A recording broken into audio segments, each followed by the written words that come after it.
Obrigado, pessoal, pelo convite. Parabéns a Sanar pelo excelente trabalho na educação médica no Brasil. Fico muito feliz e honrado em poder estar participando desse congresso.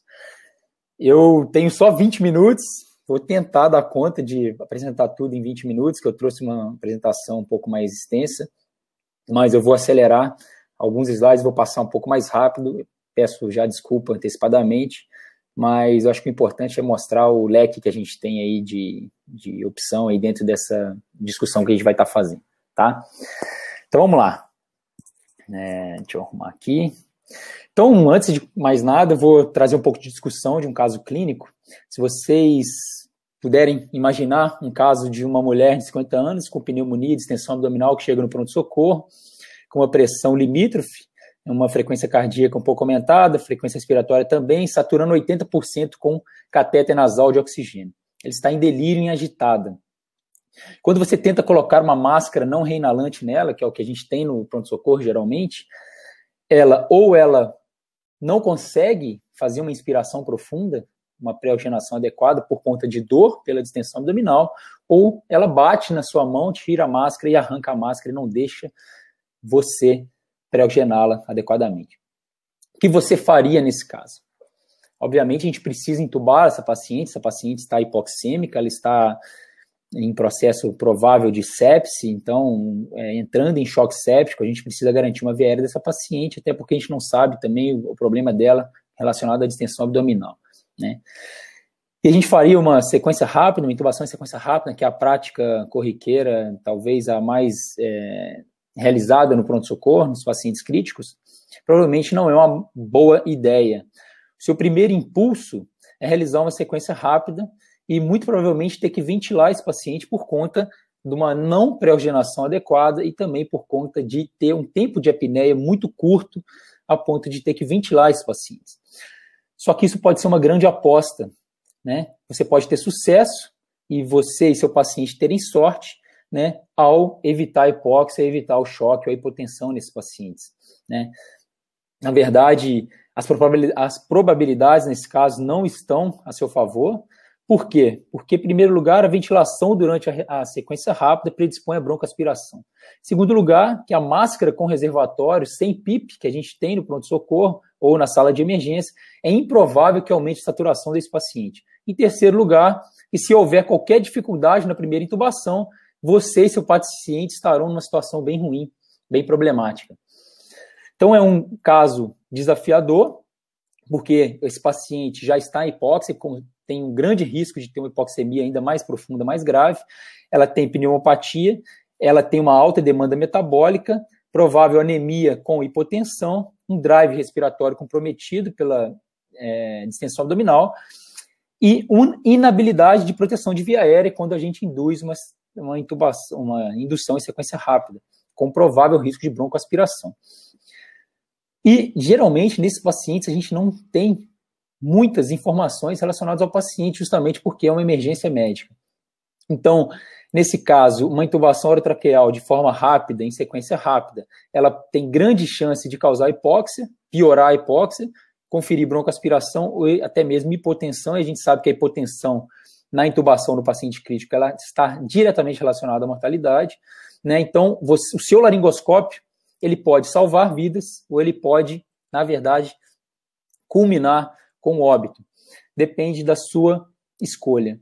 A gente tem um grande anestesiologista e anestesista pediátrico, que em um artigo recente na Pediátrica Anesthesia, ele já dizia, né, que a técnica de indução clássica em sequência rápida, ela foi aceita no ensino de anestesia sem maiores questionamentos e tem sido ensinada há décadas, apesar da falta completa de ensaios clínicos randomizados para apoiar essa prática. Inclusive, ele compara a técnica de sequência rápida em crianças graves, né, tanto a sequência rápida clássica quanto a sequência rápida controlada, que é onde ele ventila o paciente de forma superficial em baixos volumes correntes, mostrando benefícios tanto por diminuição da hipóxia, né, da bradicardia e da dificuldade de intubação. Então, só para falar um pouquinho de história para vocês, para quem não sabe, né, a Mendelssohn, na verdade, que foi um britânico, ele já havia descrito a hipoxemia, na verdade, a pneumonite química relacionada à broncoaspiração, em 1946. Em 1951, a técnica de sequência rápida foi descrita por dois anestesiologistas americanos. A manobra de Selick foi em 1961 apenas, e hoje a gente sabe que não tem muita evidência relacionada à proteção de broncoaspiração, da compressão da cartilagem cricoide. A ketamina foi desenvolvida, criada, né, ou fabricada, descoberta em 1962 e aprovada em 1970 nos Estados Unidos para uso. A técnica em sequência rápida ela era utilizada apenas por anestesista até 1980. Os médicos emergencistas utilizavam a técnica de intubação nasotraqueal com os pacientes acordados na emergência. Né? Ela foi incorporada à técnica de sequência rápida em 1990 pelos médicos emergencistas e no ATLS apenas em 1997. Não me pergunte por que a técnica de sequência rápida foi incorporada ao trauma, porque eu não vou saber dizer, porque realmente talvez não seja a melhor técnica para utilizar nesses casos. A técnica de sequência atrasada, em 2010, 2011, ela surgiu justamente para questionar essas outras técnicas de intubação na emergência. E em 2020, eu tive a oportunidade de questionar também a técnica de sequência rápida utilizada na Covid-19, ao publicar um artigo na Anesthesia e Analgesia, uma grande revista de anestesiologia mundial. E hoje a gente sabe que a gente tem outras técnicas de intubação, não só a técnica de intubação em sequência rápida, na emergência. Né? A gente tem a técnica de intubação tradicional, a gente tem a rápida, a gente tem a atrasada e a gente tem a acordada. A tradicional ela é controlada, é um ambiente que a gente tem total controle sobre o paciente, um paciente que não está na emergência, geralmente a gente utiliza para cirurgias eletivas, o anestesiologista faz a indução normal, ventila o paciente sobre máscara e depois intuba com tranquilidade. A técnica de sequência rápida, ela foi desenvolvida ou criada justamente para prevenir ou diminuir o risco de broncoaspiração desses pacientes na emergência, porque esses pacientes normalmente têm estômago cheio. A técnica atrasada, ela surgiu para melhorar a pré-oxigenação dos pacientes que têm pré-oxigenação difícil, como esse paciente do caso que eu citei para vocês. E a técnica acordada de intubação, geralmente ela é utilizada, indicada em pacientes com viária difícil, tanto para intubação com broncoscopia ou com laringoscopia e anestesia tópica. Só que é utilizada em pacientes que colaboram, que são cooperativos, né? Porque em pacientes que não colaboram, realmente essa técnica fica muito difícil de ser realizada. Então, para lembrar, a técnica tradicional, a gente oferta oxigênio, induz anestesia, ventila o paciente e depois a gente usa o bloqueador neuromuscular e intuba sem maiores problemas. A técnica em sequência rápida, a gente oferece oxigênio, faz shots de sedativos e bloqueador neuromuscular de forma sequencial e rápida e depois intuba os pacientes. Na técnica em sequência atrasada, a gente não, naquelas casos que a gente não consegue ofertar oxigênio de forma adequada ou que a gente não conseguiria melhorar, né, a saturação desses pacientes, a gente utiliza um sedativo pré-oxigenação para poder acalmar esse paciente, melhorar a ventilação desse paciente e depois fazer uma sequência rápida ou induzir esse paciente com sedativos e bloqueadores neuromusculares, ou só sedativos como a ketamina e intubar sem bloqueador neuromuscular, ou você mesma pode até abortar a missão de intubar esses pacientes, porque muitas das vezes, quando a gente utiliza a ketamina, que é uma indutora do centro respiratório, que broncodilatadora, que melhora a patente de via aérea, o paciente muitas das vezes melhora a saturação, então você pode até questionar se esse paciente merece ser intubado ou não. Né? E a técnica acordada, como eu disse, a gente utiliza anestesia tópica, broncoscopia ou laringoscopia e sedação consciente e intubação. Então, repare o seguinte, pessoal, se a gente fala em ventilação nesses pacientes, a única técnica que a gente ventila o paciente é a tradicional, que é a controlada. A técnica de sequência rápida a gente não ventila o paciente, a técnica de sequência atrasada a gente não ventila o paciente e a técnica de intubação com o paciente acordado, a gente também não ventila o paciente. Ou seja, temos 3 técnicas que previnem broncoaspiração ou diminuem o risco de broncoaspiração ou não ventilarmos os pacientes. Então, pessoal, por que a técnica de intubação em sequência rápida teria relação com a insuficiência respiratória?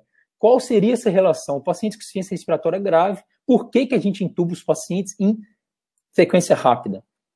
Não há relação, não há motivo para a gente utilizar técnica de intubação em sequência rápida em pacientes que têm insuficiência respiratória. O único motivo da técnica de sequência rápida que nós conhecemos é para prevenir broncoaspiração, só que outras técnicas também previnem broncoaspiração, como eu já falei para vocês, ao evitar a ventilação. Para vocês terem uma ideia, desde 1951, Morton e Wiley, que eram 2 anestesistas americanos, através de uma comissão que a Sociedade Americana de Anestesia fez para averiguar óbitos relacionados à anestesia, né, naquela época, eles observaram que havia 43 pacientes que tinham morrido, ido a óbito, por conta de broncoaspiração durante a indução para intubação. E aí eles propuseram algumas coisas, como, por exemplo, fazer uma boa oferta de oxigênio antes da indução, elevar a cabeceira a 20 graus, desde 1951 essa recomendação é válida, e a gente vê muitos pacientes sendo intubados sem cabeceira elevada na emergência, né? A gente, na verdade, eles recomendaram na época o tiopental como o agente sedativo, e logo em seguir utilizar a tubocurarina, que era o relaxante muscular na época, né? Essa medida era única e exclusivamente para evitar a ventilação e a broncoaspiração desses pacientes. Então, a técnica de sequência rápida, pessoal, foi descrita em 1951 a prevenir broncoaspiração. Ela, até então, é a técnica mais comum na emergência, introduzida na década de 90. Em pacientes com insuficiência respiratória, essa técnica pode conferir maior risco de hipóxia, hipercapnia, hipotensão e hipoperfusão de órgãos. É utilizado agentes tradicionais de baixa latência, né, classicamente falando. Então, esses agentes clássicos de baixa latência utilizados na técnica de sequência rápida, como, por exemplo, propofol, etomidato, né, fentanil, alfentanil, midazolam, são drogas que diminuem o tônus cardiorrespiratório. O etomidato também diminui o tônus cardiorrespiratório a partir do momento que nós inibimos a vigília do paciente. Ou seja, talvez o único estado de vigília que poderia estar mantendo o sistema nervoso simpático do paciente ativado. Então, ela é ensinada há décadas com uma completa falta de ensaios clínicos randomizados, provando que essa técnica é mais segura que qualquer outra, né? Então, a técnica de sequência rápida, a gente sabe que, se realizada em pacientes hipoxêmicos, aumenta muito a morbidade e a mortalidade, e a gente sabe também que, para um período adequado de pré-oxigenação, quer dizer, que um período adequado de pré-oxigenação é a estratégia mais importante para prolongar o período de apneia induzida pela sequência rápida. Portanto, a sequência rápida ela pode ser feita, sim, mas desde que nós conseguimos uma boa pré-oxigenação em pacientes e que os pacientes tenham uma desintrogenação do pulmão adequada com boa saturação pré-intubação. Então, a gente precisa fazer uma pré-oxigenação desses pacientes, obviamente, em todas as intubações que nós formos fazer na emergência, exceto nas paradas cardiorrespiratórias, que a gente não vai ofertar oxigênio para o paciente, a gente já vai chegar ventilando e intubando, obviamente, né, fazendo as medidas de ressuscitação convencionais. Então, mas na anestesia, por exemplo, quando a gente faz a indução controlada, intubação controlada, a gente utiliza aparelho de anestesia, que é um circuito fechado com reabsorvedor de CO2, e a gente consegue ofertar 100% de oxigênio para esses pacientes. Na emergência, com máscaras não reinalantes, a gente não consegue ofertar 100% de oxigênio, no máximo 60% a 70% de oxigênio. Num paciente rígido, quando a gente não oferece oxigenação adequada antes da intubação, a gente consegue um período de apenas 40 a 60 segundos de apneia sem hipoxemia. Se a gente consegue conferir uma pré-oxigenação adequada, essa apneia chega a 3 a 5 minutos. E se a gente consegue fazer uma oxigenação pera-intubação, que talvez muitos de vocês não tenham ouvido falar, a gente consegue aumentar ainda mais o tempo de apneia nesses pacientes. Então, o que a gente faz na pré-oxigenação na emergência, pessoal? Quais são os objetivos? É manter a saturação ou chegar à saturação próximo de 100%, desnitrogenar o pulmão o máximo que a gente conseguir e desnitrogenar a corrente sanguínea também, que responde aí só a 5% do carregamento de O2, que já nós sabemos. Então, lembrar que as máscaras não reinalantes com reservatório no pronto-socorro, elas, para não ter reabsorção de CO2, ela precisa de ter 15 litros por minuto de oferta de oxigênio, de fluxo, e mesmo assim, com 15 litros por minuto, a gente só oferta 60% a 80% de oxigênio. Não conseguimos ofertar 100%, a gente só consegue ofertar 100% com aparelhos no qual a gente tem um circuito fechado com reabsorvedor de O2. Então, lembrar que a hipoxemia crítica, depois com saturação menor que de 90%, a curva de hemoglobina despenca acentuadamente, chegando à hipoxemia crítica, né? E que a dessaturação crítica de hemoglobina também ocorre muito antes do retorno da succinilcolina, por exemplo, do retorno a movimentação muscular normal do diafragmático, por exemplo, após uma indução com succinilcolina 1 mg por quilo. Né? A pré-oxigenação e a oxigenação pera-intubação é fundamental para a gente prevenir aí, ou melhorar a oxigenação dos pacientes durante o período pera-intubação. E o que a gente faz? No mínimo 2 fontes de oxigênio, tá, pessoal? A gente posiciona o paciente também no mínimo com a cabeceira a 20 graus. A gente dá catéter nasal de oxigênio, 15 litros por minuto, com uma fonte de oxigênio. E a gente confere também uma máscara não reinalante, 15 litros por minuto também. Então, como assim, Renato? 2 coisas ao mesmo tempo? Sim. Catéter nasal mais a máscara não reinalante. 2 fontes de oxigênio. Se o paciente tiver uma saturação menor que 90%, a gente oferece CPAP com uma válvula vizinha que a gente pode conectar na máscara, ou o próprio aparelho de CPAP, um aparelho de ventilação que tenha CPAP. Tá? Por 3 minutos ou 8 excursões respiratórias máximas. Tá? Depois disso, a gente vai fazer depois que o paciente está com a ketamina, por exemplo, né, ou com sedativo para pré-oxigenação, a gente vai fazer a indução com bloqueador neuromuscular, sedativos, que é a técnica de sequência rápida, por exemplo, né, mantendo o catéter nasal de O2, oxigenação apneica, 15 litros por minuto, e se paciente de alto risco, CPAP e 2 mãos conectadas na máscara. Ou seja, pessoal, a gente faz uma sequência atrasada, no qual a gente mantém essa pré-oxigenação de 3 minutos com sedativo, uma ketamina, por exemplo, para manter o paciente bem acoplado, dissociado, dormindo, e depois a gente induz a intubação, a anestesia, ou a gente utiliza medicamentos para induzir, né? Tanto o sedativo, pode ser a própria ketamina ou outro sedativo, que você quiser, o uso do bloqueador neuromuscular, e mantendo esse paciente em apneia, com oxigenação apneica com catéter nasal de alto fluxo. Essa oxigenação apneica aumenta o tempo de apneia e depois a gente faz a laringoscopia mantendo o catéter nasal e intubação. Tá? E lembrar que os diferentes fluxos de O2 pelo catéter nasal conferem maior porcentagem de oferta de oxigênio. Né? No Lancet também foi publicado recentemente que para melhorar a pré-oxigenação, para prevenir a hipoxemia durante a intubação, obviamente o catéter nasal de alto fluxo seria melhor, mas a gente raramente tem no Brasil, ou então o próprio catéter convencional, 15 litros por minuto, já mantém aí um tempo de apneia maior, mas ele deve ser utilizado durante todo o período peri-intubação, a máscara facial até o momento que vai fazer a laringoscopia e, obviamente, nos pacientes mais críticos, a gente pode até utilizar a ventilação não invasiva antes da intubação. Né? Fornecendo oxigênio e ventilação suplementares desde o início da pré-oxigenação até a laringoscopia pode ser a abordagem mais eficaz para prevenir hipoxemia com risco de vida para o paciente submetido à intubação traqueal na UTI. Né? Então, tem vários trabalhos mostrando que a ventilação não invasiva ou o uso de CPAP comparado com uma pré-oxigenação convencional melhora os desfechos, tanto em termos de hipotensão, hipoxemia e outros eventos adversos. Tá? E aqui é simplesmente uma recomendação variando aí de conforme o risco dos pacientes, mas, por exemplo, todos os pacientes utilizam, né, catéter nasal de oxigênio 15 litros por minuto no período peri-intubação inteiro, né? E dependendo se o paciente for de baixo, médio ou alto risco, ele vai receber aí CPAP ou não, né? Ou o próprio válvula que pode conferir PIP ou CPAP. Então, nos pacientes de alto risco ou hipoxêmicos, é recomendado o uso de CPAP ou o dispositivo que confere PIP na válvula, que é uma válvulazinha, né, que a gente põe, né, na bolsa máscara.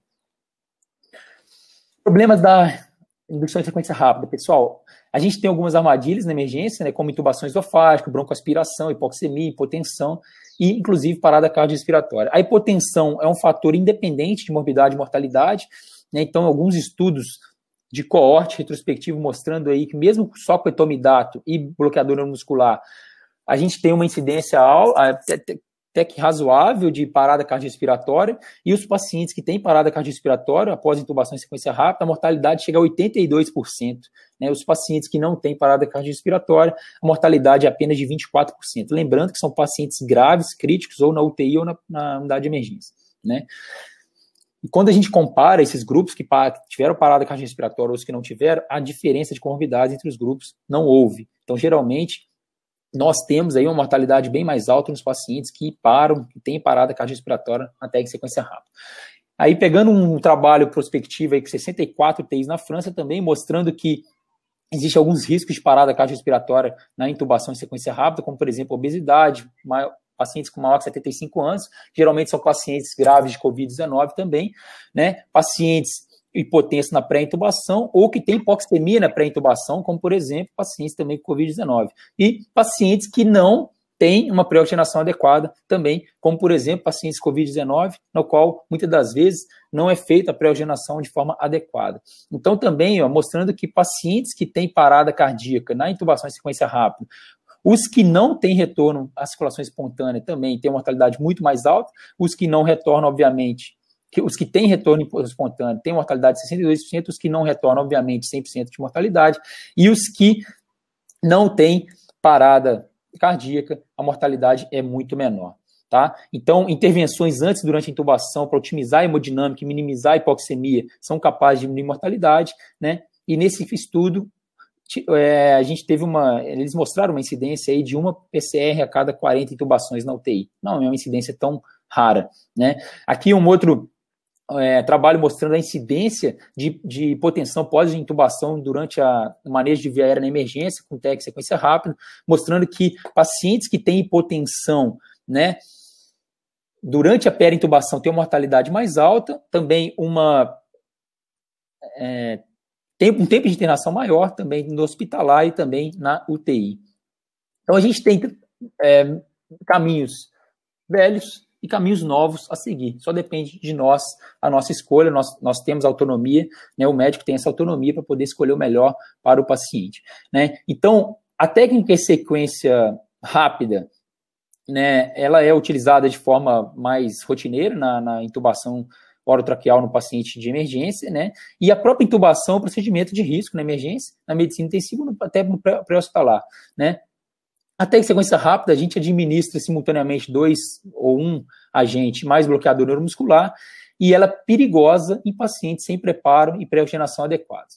E aí, o que a gente faz? Quais são as alternativas que a gente faz à intubação em sequência rápida para poder, talvez, minimizar esses riscos, tanto de hipotensão quanto de hipoxemia, parada cardiorrespiratória na intubação ou na peri-intubação? A gente pode utilizar a ketamina, que a ketamina ela mantém preservado o tônus cardiorrespiratório, até aumenta o tônus cardiorrespiratório, ela é broncodilatadora, ela tem um efeito dissociativo, ela desconecta o paciente a estímulos externos, mantém patência de via aérea e não causa depressão respiratória. Então, a ketamina é muito utilizada em pacientes com pré-oxigenação difícil ou até com pacientes com via aérea difícil, né? Então, a gente pode utilizar ela para fazer uma técnica de sequência atrasada, que nada mais do que fazer uma sedação para pré-oxigenar melhor o paciente e otimizar essa pré-oxigenação nos pacientes que têm dificuldade, que a gente consegue ter uma maior dificuldade na pré-oxigenação, e também nos pacientes que a gente não tem dificuldade de pré-oxigenação, que são pacientes com menos comorbidades, que não estão com muita hipotensão, ou hipoxemia ou acidose, a gente pode até induzir em sequência rápida. Mas, nos casos de via aérea difícil, por exemplo, com dificuldade de laringoscopia, a gente utiliza a ketamine only brief intubation, que é uma técnica em sequência atrasada, que a gente não usa o bloqueador neuromuscular. Ou então, a intubação do paciente acordado, se ele for colaborativo. Tá? Falar um pouquinho da ketamina, então ela é uma droga versátil, utilizada em várias situações na prática médica, e ela é completa, porque ela confere hipnose, analgesia, amnésia, imobilidade, estabilidade hemodinâmica, sem depressão respiratória, mantém reflexos de via aérea preservados e é simpático-mimética, diferente de todas as outras drogas sedativas anestésicas que a gente tem, que são simpaticolíticas, né? Ela tem algumas desvantagens, como alucinação, cialorreia, nistagmo, agitação, mas ela mesmo assim, esses efeitos colaterais são bem raros, né? A gente usa na nossa prática, no Brasil, a ketamina S, que é a dextrocetamina, que ela tem menor incidência de efeitos alucinatórios, ela tem maior potência, 4 vezes mais potente geralmente, e tem uma menor duração. Quais são os mitos da ketamina? Então, alguns mitos já foram quebrados, ela não aumenta a pressão intracraniana, ela não aumenta a pressão intraocular, ela é plausível, na verdade, evitar em pacientes com psicose ativa ou com esquizofrenia mal controlada e, obviamente, não precisa utilizar monitores para doses analgésicas. E, obviamente, para pacientes que vai receber intubação orotraqueal, todos eles merecem e devem ser monitorizados, tá? Vamos lá, tem 1 minuto só de aula. Os efeitos colaterais são bem raros, tanto em crianças quanto em adultos, tá? E vamos falar um pouquinho, então, da sequência atrasada. Então, pessoal, a sequência atrasada é um tipo de sedação para o procedimento, tá? Que, no caso, o procedimento é a pré-oxigenação. Então, a gente utiliza sedativos específicos, que no caso mais indicado é a ketamina, para fazer uma melhor pré-oxigenação efetiva. A gente usa uma dose dissociativa da ketamina, geralmente 1 miligrama por quilo, tá? Bem lento, para não fazer a apneia, que dura 10 a 15 segundos, a gente faz em bolos rápidos, né? Então, como numa sedação do procedimento, a gente quer o quê? O paciente calmo, com via aérea protegida e respiração espontânea. O paciente fica inconsciente, dissociado, mantém patência, reflexo de via aérea, respiração e tônus circulatórios mantidos, né? E aí, para que a gente tenha uma preparação, a pré-oxigenação adequada, até prosseguir a intubação. A cena, então, fica muito mais controlada, a gente tem muito mais tempo para poder realizar as coisas e o paciente com a pré-oxigenação muito melhor e muito mais adequada. Então, quais são as indicações? Pacientes com pneumopatia e que tem, né, algum distúrbio, né, comportamental e cognitivo, que esteja agitado por hipercapnia ou por hipoxemia, ou que esteja com rebaixamento do nível de consciência, ou então um próprio paciente que esteja com muita dor, que não consiga acoplar bem a máscara facial, ou pacientes apenas que têm o pulmão doente, ou pacientes que têm sinais vitais também comprometidos. Quais são as contraindicações? Parada cardíaca, a gente não consegue ofertar oxigênio, fazer essa pré-oxigenação adequada, né? Trauma raquimedular, talvez pelo posicionamento, e trauma grave de face, que a gente não consegue também ofertar máscara para oxigênio. Então, a gente faz um posicionamento, a gente faz máscara não inalante, catéter nasal e, às vezes, CPAP, utiliza a ketamina, espera 3 minutos, faz a indução se o paciente precisar de intubação, com hipnótico, bloqueador neuromuscular, mantém uma oxigenação apneica com a catéter de 15 litros por minuto e depois a intubação. Então, se é um paciente com pré-oxigenação difícil, como crianças, idosos, obesos, síndrome SARA, por exemplo, né, síndrome de desconforto respiratório adulto, e DPOC, por exemplo, a gente usa a ketamina, né, máscara com reservatório, como eu mostrei, posicionamento, enfim. Se o paciente tem uma saturação menor que 95, a gente pode utilizar o CPAP ou uma PIP de 5 a 15 centímetros de água, tá? E aí, depois da ketamina, a gente observa se esse paciente ainda precisa de intubação.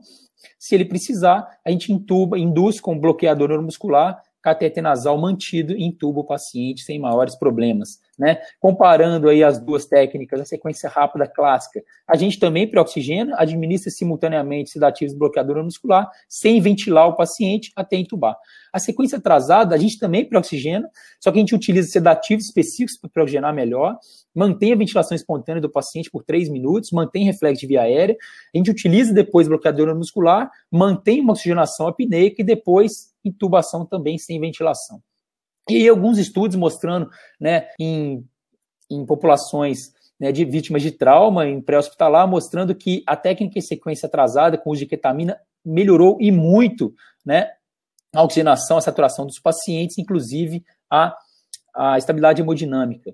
Né? Aqui, muito interessante, um artigo na Anesthesiology, no qual os autores estudaram a ketamina em ratos, mostrando que a ketamina mantém, né, a patência de via aérea, ao contrário de outros sedativos hipnóticos que predispõem a um colapso de via aérea superior e suprimindo a musculatura da via aérea superior. Né? Então, por exemplo, mostrando aqui que ketamina, comparando com propofol, melhora o drive respiratório, o volume corrente, o volume minuto, né, o fluxo respiratório, o Dutch cycle, tudo comparando com o propofol, mantendo aí o tônus do genioglossus, que é o principal músculo da língua, que mantém a patência de via aérea, e também a tonicidade do genioglossus. Então, a ketamina, concluindo, esses autores concluíram que, mesmo comparando com sono REM, com um rato acordado com sono REM, a ketamina, ela melhora todos os parâmetros ventilatórios comparados tanto com sono REM, né, ratos acordados ou com propofol. A ketamina é um hipnótico, analgésico e estimulante respiratório, pessoal. Então isso é muito interessante, eu gostaria muito que vocês levassem para casa esse conceito, que a ketamina é um estimulante respiratório. Em muitos pacientes com Covid, a gente consegue melhorar a saturação dos pacientes para intubação, mesmo com a pré-oxigenação adequada. Na verdade, e ela abole a relação entre perda de consciência e disfunção muscular da via aérea superior, né?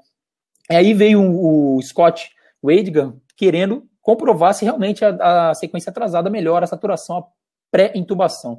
E aí ele pegou um estudo prospectivo, multicêntrico, em 3 hospitais, não randomizado, né, no qual avaliou, pegou pacientes de emergência. Já estou acabando, tá, Vigílio? Só um minutinho. Então ele pegou esses pacientes na emergência, em UTI, e eles comparou pacientes que já faziam a pré-oxigenação adequada e depois ele simplesmente utilizou a ketamina e, obviamente, ele observou que todos os pacientes que já tinham a pré-oxigenação adequada, de forma adequada, melhoraram a saturação após o uso da ketamina. Os resultados foram bem interessantes, mostrando um aumento significativo aí de 88% para 98%, e é o que a gente vê também em pacientes com Covid-19. Esse aqui é um outro estudo, comparando antes e depois. Antes eles utilizavam, no pré-hospitalar no Texas, a sequência rápida, depois eles passaram a utilizar a sequência atrasada e mostraram aí benefícios interessantes com relação à hipoxemia perintubação e pós-intubação, mostrando uma melhora bem considerável em relação até a sequência atrasada, tá? Então, aqui eu falo do COBE, que é a ketamina em monoterapia sem relaxamento muscular, indicado para via aérea difícil ou pacientes sem reserva pulmonar, risco de expiração. Eu tive a oportunidade de publicar um artigo na Anesthesia e Analgesia esse ano relacionado ao Covid-19, questionando, né, o uso da sequência rápida e talvez indicando aí a sequência atrasada para intubar os pacientes com Covid, porque os pacientes têm por si só via aérea difícil, aí o exame é comprometido antes da intubação, número reduzido de profissionais, enfim. Os pacientes têm bad lungs, good brain, mas a pré-oxigenação é deficiente, né? Concluindo, então, não existe só uma técnica para intubação na emergência, tá? O risco da intubação orotraqueal na emergência existe, a gente deve minimizá-lo sempre que possível. A pré-oxigenação adequada sempre deve ser realizada. Uma pré-oxigenação difícil ou em pacientes graves. Outras técnicas são promissoras, como a técnica sequência atrasada ou a COBE, né? A ketamina é uma droga segura e bem versátil. Há necessidade de ensaios clínicos randomizados, tanto para sequência rápida quanto para sequência atrasada. A sequência atrasada ela pode evitar a necessidade de intubação em alguns casos. Nos pacientes que necessitam de intubação, a técnica sequência atrasada ela pode tornar as condições de intubação mais fáceis e seguras. A técnica sequência atrasada combinada com oxigenação apneica pode prolongar o período de apneia segura. E a técnica sequência atrasada também pode ser vantajosa na Covid-19. Ketodex, na sequência atrasada, que é a associação da dexmetomidina com a ketamina, que eu utilizo muito na minha prática também, e a COBE também possuem vantagens promissoras em relação à ketamina utilizada de forma isolada. Muito obrigado, pessoal, desculpe aí a aula acelerada e o tempo esgotado, mas eu acho que foi isso que eu queria passar para vocês. Muito obrigado aí pelo convite. Maravilha, muito obrigado, Renato, obrigado pela sua excelente aula, acrescentou muito aqui para a gente, né, nesse nosso contexto de Covid, manejo de via aérea de um paciente que tem uma doença pulmonar altamente contaminante, é um perrengue aí que qualquer um de nós está sujeito, qualquer um que trabalha em emergência está sujeito a isso. Bom, temos tempo para uma perguntinha bem rápida, eu vou deixar a primeira pergunta que foi feita da Bruna. E ela perguntou se, comparando a outros métodos com sequência rápida, a sequência rápida de intubação aumenta a chance de fazer intubação seletiva. Não, na verdade, Virgílio, a técnica de sequência rápida, ela pode induzir o profissional a fazer tudo de forma muito rápida, né? Sem pré-oxigenar de forma adequada, sem esperar o tempo certo, sem desintrogenar o pulmão. E aí, quando você induz, né, o paciente à inconsciência e ao bloqueio neuromuscular, se você não pré-oxigenou o paciente direito, se não posicionou direito o paciente, e você se não teve tempo hábil para preparar todo o ambiente, você vai ter um paciente hipoxêmico, com uma equipe super estressada, né? Você mesmo, ao laringoscopar um paciente nessa situação, você vai também perder um pouco da sua calma, da sua atenção, e você pode sim, com certeza, ter maior dificuldade, acabar ou intubando o esôfago, perdendo aí um pouco da sua atenção e até intubar, enfiar bastante o tubo, introduzir bastante o tubo na traqueia e fazer uma intubação seletiva, que essa intubação seletiva pode ser depois diagnosticada muito tempo depois, prejudicando ainda mais a recuperação do paciente. Então, a técnica de sequência atrasada, ela traz esse questionamento de fazer tudo rápido né, de você ter aquele ambiente controlado, de pré-oxigenar bem o paciente por 3 minutos, a ketamina mantém esse paciente estável hemodinamicamente, broncodilata, melhora a ventilação, o paciente melhora todos os parâmetros ventilatórios com a ketamina, e depois você consegue aí ter um tempo de apneia muito maior para fazer uma intubação tranquilo, suave, sem maiores problemas, com menor risco, inclusive, de erro. Perfeito. Normalmente eu vejo isso sim também, que quando o médico intuba tenso, ele tende a colocar o tubo mais forte, daí mais propósito assim na laringe e acaba seletivando, né? Imagina que numa situação dessa você teria mais calma para fazer isso. Eu acho que isso aí em qualquer prática médica, né, Vigílio? Você que é cirurgião, você vai fazer uma traqueostomia, se for fazer de uma forma rápida, o paciente instável, o paciente saturando, você pode ter um menor... Muito melhor. Sim, com certeza, com certeza. Perfeito, Renato. Muito, muito obrigado pela sua contribuição aqui conosco.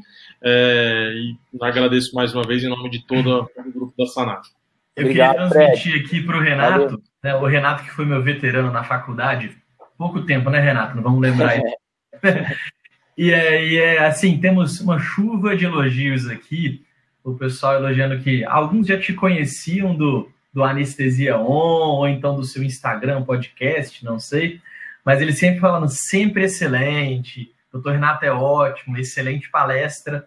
Então fica transmitido aí os nossos agradecimentos e dos nossos congressistas também. Legal, viu? Muito obrigado, pessoal. Fico feliz e parabéns pelo excelente trabalho que vocês estão desenvolvendo aí. Parabéns pelo evento também. Sucesso total. Isso aí, obrigado mais uma vez. Valeu, Fred.